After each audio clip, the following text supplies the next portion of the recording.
乡亲继续要来看是这个新北市邦桥一间国中发生着校园霸凌的事件，学生家长是集体出面来控诉，讲学校有一个姓肖的校务主任，长期以来体罚学生，就算囡仔无犯错，嘛会罚囡仔来半区来扣分数，都参第9班的学生嘛照常互处罚。家长讲，应该新北市教育局来反映，竟然是去互假案。家长更加来质疑，讲学校里的去年2个月内有高达40外个学生来转学，合理怀疑这就是甲老师的霸凌有关系。校长是出面来回应，讲公平调查绝对无来假案。伤害他们甚至不能比赛。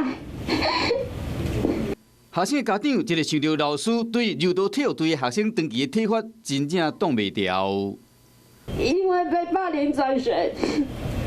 然后不能比赛，你知道这小孩子心里有多难过？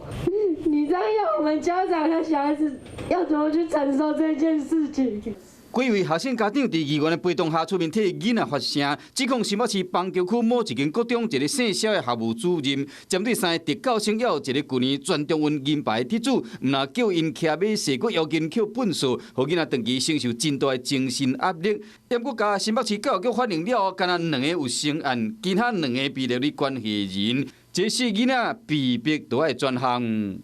申请书的部分确实只有收到2份，但是4个孩子的部分都有接受访谈。那调查的结果2次都是霸凌不成立，相关人证物证都纳入调查，所有调查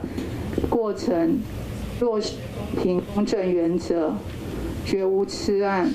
新北市教育局甲学校拢坚持立场，不过2个囡仔无被立案，已经是明确的事实。家长质疑讲，为去年8月份投诉到今仔拢无得到妥善的处理，更加烦恼去年7、8月份有40外学生转学，也不敢若4个人反映，恐惊还有被霸凌的学生。今仔家长只望讲相关的单位会使详细调查，和老师的教育方式改善，不是推卸责任，行囡仔一个公道。